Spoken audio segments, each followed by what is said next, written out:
Bismillahirrahmanirrahim. Assalamualaikum warahmatullahi wabarakatuh. Berjumpa lagi dengan saya, Mas Jono Muhtar dari Politeknik Ati Makassar. Pada video kali ini saya akan lanjutkan kuliah pneumatik dengan pokok bahasan komponen sistem pneumatik. Dan pada pertemuan kali ini ada dua sub pokok bahasan yang akan kita kaji terkait dengan komponen sistem pneumatik. Yang pertama adalah kita akan uraikan mengenai katup-katup arah atau valves. Yang kedua adalah kita akan berbicara mengenai aktuator atau penggerak, ya. Nah, kedua sub pokok bahasan ini kita akan kaji secara mendetail pada kuliah ini. Selamat menyaksikan. Sekarang kita masuk ke bagian yang pertama atau sub pokok bahasan yang pertama, yaitu katup, ya, atau katup-katup arah (KKA). Jadi di sini fungsi katup atau valve adalah untuk mengatur tekanan atau laju aliran dari udara bertekanan. Jadi alirannya kita alirkan kemana, tekanannya berapa, itu katup yang punya urusan, ya. Nah, katup atau valve dapat dibedakan sebagai berikut, ya. Jadi yang pertama kita kenal dengan directional control valve, ya.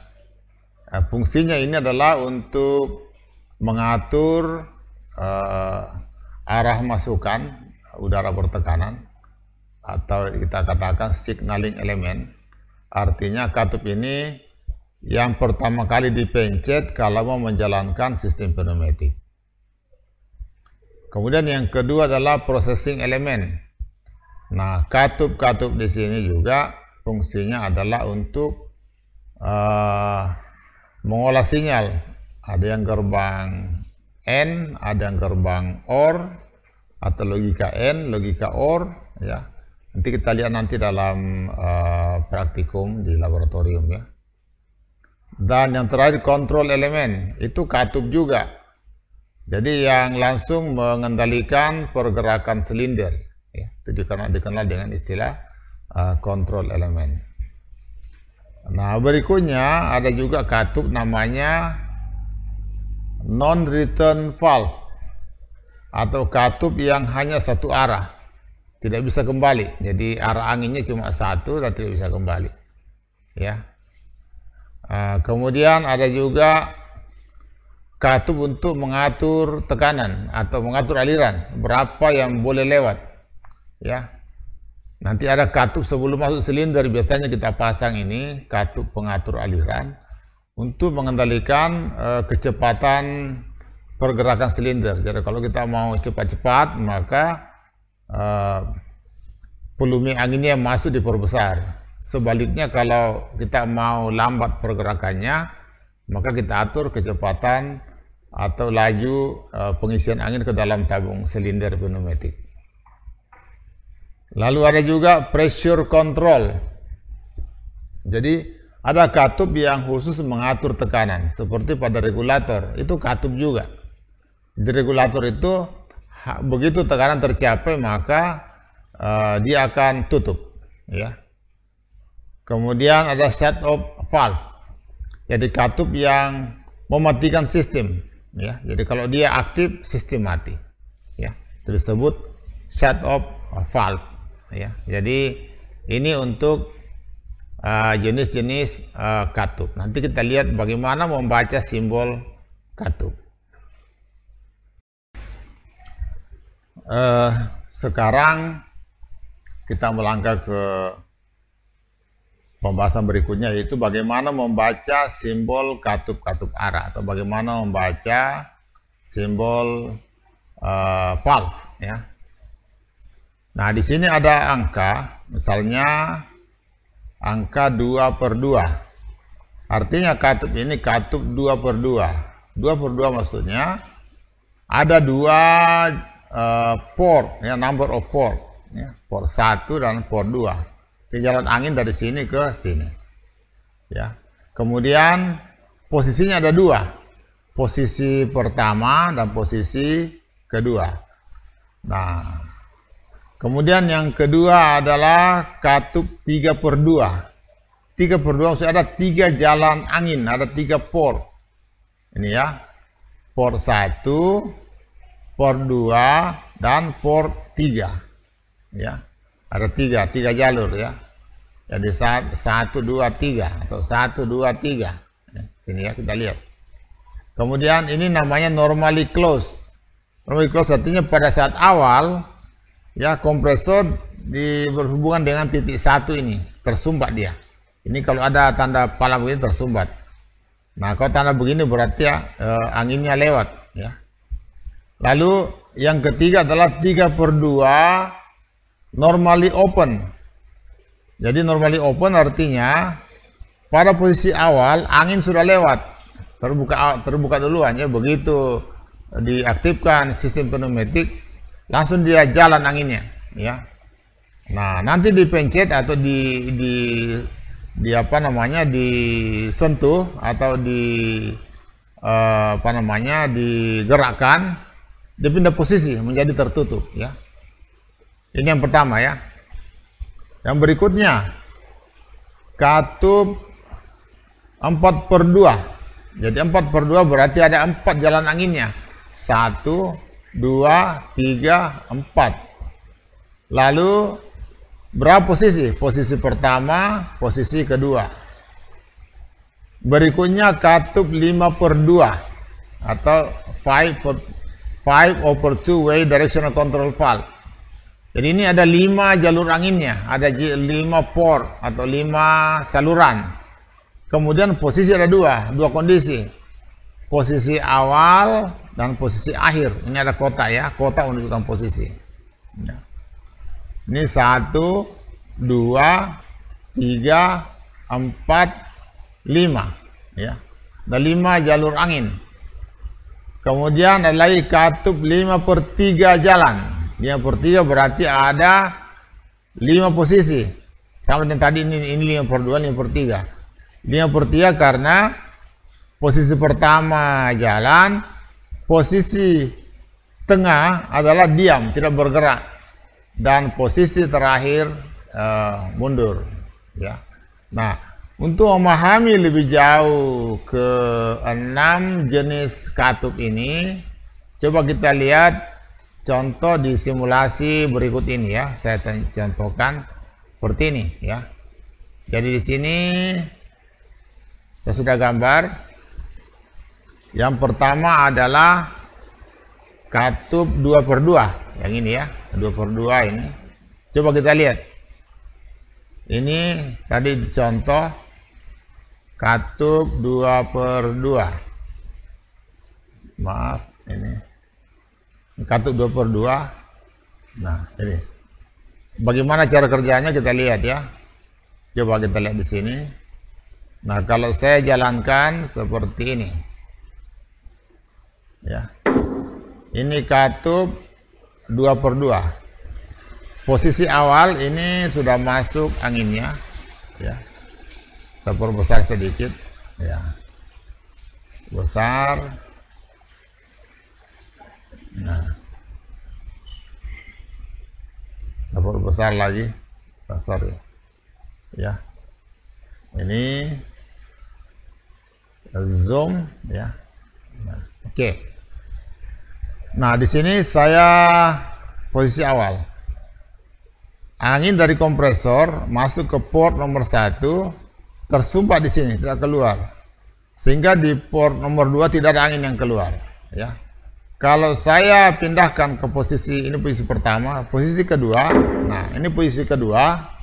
Jadi angin langsung lewat masuk ke port nomor 2 dan mendorong silinder keluar, ya. Ini posisi kedua, ini posisi pertama. Sekarang saya kembalikan, apa yang terjadi? Di sini sudah terisi angin, tidak ada jalannya angin keluar, karena ini cuma melewatkan angin, ya. Tapi tidak ada jalan keluar, ya. Jadi sekali masuk tidak bisa keluar, ya. Ini kelemahannya, ya. Tapi karena diperlukan juga di satu kondisi diperlukan, ya. Nah, Sekarang bagaimana dengan katup 3/2 normally close? Ya, yang ini, yang kedua ini. Ini katup 3/2, ini 3, jadi 1, 2, 3, ada 3 port, 3/2 normally close. Coba kita jalankan lagi apa yang terjadi. Nah, kalau kita perhatikan pada posisi awal, ya, katup ini tidak melewatkan angin, ya, karena tersumbat di sini, sehingga silinder mundur.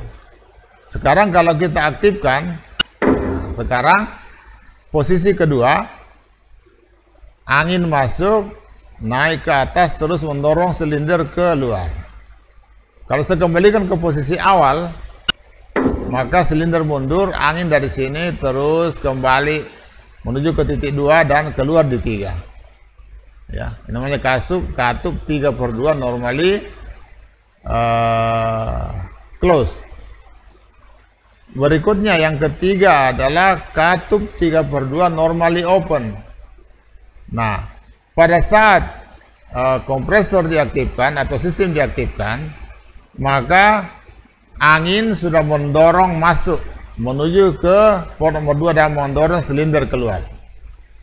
Nah, sekarang kalau saya pindahkan ke posisi nomor 2, maka kebalikan dengan katup 3/2 normally close, ya. Ini silindernya mundur dan angin keluar melalui port nomor 2, keluar di port nomor 3. Ya. Selanjutnya kita lihat lagi katup 4/2, ya. Nih, ini angin dari kompresor, dia masuk mendorong silinder mundur. Sekarang kalau kita pindahkan ke posisi nomor 2, maka angin dari port nomor 1 menuju port nomor 4 mendorong silinder keluar, ya. Kemudian pembuangan silinder menuju ke port nomor 2 terus ke nomor 3. Kita kembalikan ke sini, dia mundur lagi dan bolak-balik, ya, terus menerus seperti ini, ya, ya.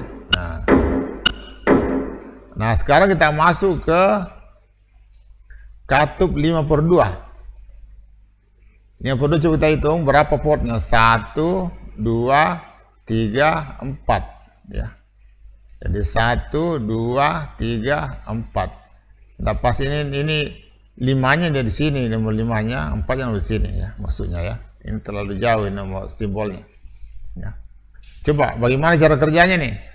Coba ini sekarang posisi awal, angin sudah masuk mendorong masuk ke port nomor 2, terus ke silinder, memaksa silinder mundur ke posisi mundur, ya. Nah, sekarang apa yang terjadi kalau saya aktifkan, pindahkan ke posisi nomor 2? Sekarang posisi 2 dari 1 menuju ke 4 mengisi silinder dari belakang dan angin dalam silinder terdorong keluar melalui port nomor 2 dari silinder dan menuju ke port nomor 2 di sini dan keluar ke port nomor 1. Seterusnya, ya. Nah, sekarang berikutnya adalah katup 5/2, ya, 5/3, ya, 5/3. 5/3 artinya ada 3 posisi, ya, tiga kondisi. Posisi jalan, posisi diam, dan posisi mundur. Ini biasa digunakan di eskavator, di hidrolik. Jadi eskavator sudah naik, kita pertahankan pada ketinggian tertentu, lalu didorong, diputar sampai di tujuan, diturunkan lagi, ya. Ini katup 5/3, ya. Kita lihat ini posisi awal. Posisi awal, coba lihat 1, 4, silinder keluar. Posisi nomor 2, atau posisi tengah, silindernya belum mundur, ya, masih tertahan karena anginnya di sini tidak bisa mundur, di port 4 tersumbat. Ini juga dari 1 dan hubungan ke atas. Lalu nanti dia mundur, ini kita pindah ke posisi ketiga. Maka silinder mundur, ya. Kembali ke sini, silinder belum maju juga. Nanti posisi di sini baru silindernya maju. Nah, itu kira-kira gambaran bagaimana cara kerja dari katup arah sistem pneumatik.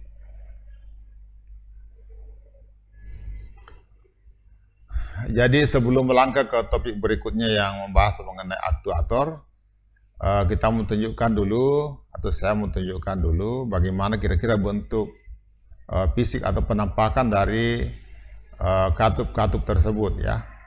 Yang pertama katup 2/2, kita lihat penampakannya seperti ini, ya. Kira-kira seperti ini modelnya. Ini katup 2/2. Sayang sekali kita belum punya di lab ini, ya. Yang kita punya adalah katup 3/2. Nah, berikutnya katup 3/2 normally close, ya. Nah, seperti ini. Ini kebetulan kita punya yang ini. Ada kita di lab ini, ada ini. Setelah kalau praktik akan ketemu ini. Ya, ini ketemu, ini juga ada, ini juga ada. Ini tidak punya, ya. 1, 2, 3 kita punya, ya. Lalu berikutnya katup 3/2 normally open, ya. Nah, ada juga kita punya ini, sama di lab, ya. Ini ada, ini ada, ini ada. Nah, berikutnya katup 4/2, ya. Ini kita tidak punya. Ini apa namanya, di hidrolik ada ini, ya, lab hidrolik. Lalu ini katup 5/2, ya. Nah, seperti ini kita ada di lab ini, kita punya ini, ya. Jadi kita akan pelajari bersama, ya. Lalu katup 5/3. Ini kita tidak punya di pneumatik, tetapi adanya di ini, dia simbol 5/2 ini, ya. Jadi tidak ada ini. Ya, kita punya 5/2 sampai 5/2. Kita punya 3/2 normally close, 3/2 normally open, 5/2 normally open, normally close kita punya. Tapi 5/3 itu ada di lab hidrolik, ya. Itu gambaran mengenai bentuk-bentuk komponen, ya. Sebelum masuk lab kita sudah punya gambaran. Nah, sekarang kita pindah ke pembahasan mengenai aktuator. Setelah tadi kita berbicara mengenai katup, sekarang masuk ke bagian yang paling penting adalah aktuator. Jadi ada jenis-jenis aktuator, ya. Sekarang kita lihat aktuator itu apa sih? Aktuator adalah alat yang mengubah energi pneumatik menjadi gerakan yang berguna untuk melakukan suatu pekerjaan, ya. Jadi aktuator ada dua bagian utama. Yang pertama adalah aktuator linear atau linear motion aktuator. Nah, untuk aktuator linear ada dua yang paling populer. Yang pertama adalah single acting cylinder dan double acting cylinder. Artinya silinder single acting, satu gerakan saja, hanya maju saja atau mundur saja. Kalau double acting berarti ada dua kerja, dia maju bekerja, mundur juga bekerja. Dia bisa mendorong, bisa menarik.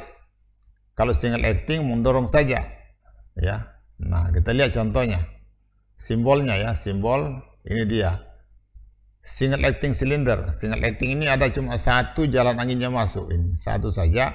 Jadi ketika angin diberi tekanan masuk, ini akan maju dan menekan pegas ini, sehingga piston silinder keluar. Setelah angin tidak diberikan lagi tekanan, sudah hilang, maka ini silinder akan mundur secara sendirinya karena ada pegas yang mendorong dia mundur. Makanya dikatakan single acting cylinder. Selanjutnya double acting. Double acting cylinder ini ada dua jalan angin masuk. Ini jalan pertama, ini jalan yang kedua. Artinya kalau ini diisi angin, ini harus keluar anginnya. Nah, tidak bisa dua-duanya diisi angin. Kalau dua-duanya diisi angin, tidak bergerak silindernya. Ya. Kalau ini diisi, ini harus membuang. Kalau ini diisi, ini harus membuang. Apa yang mengatur masuk dan membuangnya angin adalah katup tadi. Katup 5/2 atau katup 4/2. Kemudian double acting cylinder dengan double ended piston. Jadi ini ada dua pistonnya. Sini maju mundur. Jadi kalau ini masuk, ini aktif, berarti ini yang maju. Kalau ini yang masuk, ini yang maju, dia mundur. Ya. Kemudian double acting cylinder with non-adjustable cushioning. Jadi ada bantalannya. Ada bantalan di sini ya. Bantalan. Jadi ini maju, mundur. Ada maju, mundur. Ada bantalannya. Kemudian ini double acting cylinder dengan bantalan bisa diatur. Jadi bisa diatur ketebalannya. Ya. Bisa diatur. Jadi kalau diatur ini bantalannya ini jaraknya berapa dari sini ke sini. Ini panjang silinder bisa diatur, berapa panjang dia keluar, berapa panjang dia mundur, tergantung posisi bantalan ini. Kemudian ada juga double acting cylinder dengan double bantalan. Jadi bantalan depan dan belakang bisa diatur. Ya, ketika dia maju, dia mundur bisa diatur berapa jauh majunya, berapa jauh mundurnya, tergantung ketebalan daripada bantalan yang digunakan. Ya. Nah, untuk memahami ini kita bisa lihat lagi kembali ke simulasi. Simulasi tadi. Ini bagaimana single acting bekerja. Ya. Kita lihat di sini single acting. Ya. Ini. Saya aktifkan. Yes. Oke. Ini saya aktifkan. Maju, coba lihat. Ini ada angin masuk, single acting, maju. Ketika kita pindah ke posisi awal, nah ini angin dari sini akan membuang dari silinder menuju 2 dan terbuang ke 3. Sehingga ini silinder bisa mundur, didorong oleh pegas. Sebaliknya kita lihat double acting cylinder. Ini silinder ini, atau di sini ya, kita ambil contoh yang paling kanan. Ya, yang ini. Nah, ini katup 5/2 karena kita di lab kita punyanya ini ya, kita punya katup 5/2. Pada saat angin masuk ini keluar di port nomor 2 yang akan mendorong silinder mundur. Ini silinder kalau mundur tidak bisa didorong masuk ini. Ditarik tidak bisa. Dia posisi menarik sekuat tenaga tergantung tekanan yang diberikan. Sebaliknya kalau saya pindahkan ke sini, dia akan maju. Ini membuang anginnya. Ya, buang anginnya. Ini kemudian pindah ke sini, ini mendorong, ini membuang ini. Jadi gantian membuang angin. Ya, saya katakan tadi bahwa kalau tidak membuang ini maka tidak bisa bergerak. Contohnya di bawah ini. Ini contoh yang ini ya. Ini contoh yang kasus katup 5/3. Ya. Di sini ini maju kan? Nah, sekarang di sini karena tidak ada yang jalan keluar, tidak bisa mundur. Ya. Sini baru bisa mundur. Ya. Jadi double acting cylinder itu, silindernya itu dua aktivitasnya, bisa menarik dan bisa mendorong. Makanya dikatakan double acting atau action, ya, double action cylinder, double acting. Ya. Seperti itu ya. Nah, sekarang kita melihat bagian yang terakhir dari video ini, yaitu aktuator berputar ya, atau rotary motion actuator. Jadi dalam sistem pneumatik, selain gerakan linear maju mundur seperti pada silinder single acting dan double acting, maka tenaga angin dari pneumatik atau tenaga angin bertekanan bisa digunakan untuk memutar motor.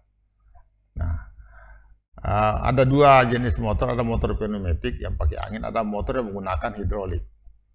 Biasanya kalau untuk daya kecil kita gunakan tenaga angin, tetapi kalau untuk daya besar seperti untuk menarik jangkar kapal di kapal atau untuk menggerakkan eskavator itu menggunakan motor hidrolik karena kekuatannya jauh lebih besar. Ya, ini simbol aktuator berputar ya, simbolnya seperti ini. Ini yang pertama simbolnya adalah air or hidrolik, jadi udara atau hidrolik motor. Ya, rotation in one direction fixed capacity. Jadi dia berputar pada satu arah dengan daya yang tetap, ya, kekuatan tetap. Kemudian yang kedua adalah motor pneumatik atau motor hidrolik yang berputar pada satu arah, tetapi bisa diatur kekuatannya. Ya, misalnya bebannya bertambah, bisa ditambah dayanya, kekuatannya ya.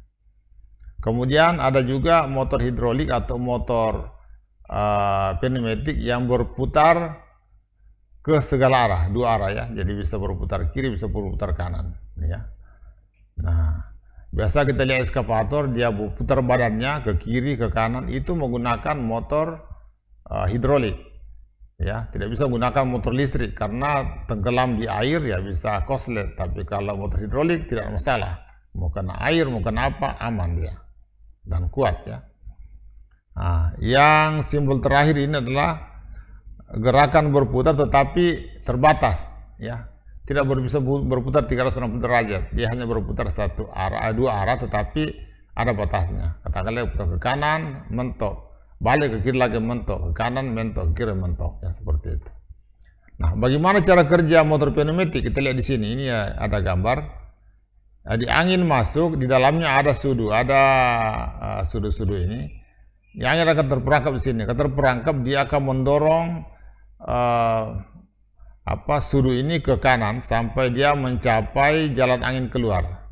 Ya, jadi dia akan terus-menerus berputar. Ya, selama angin masih ditiupkan masuk.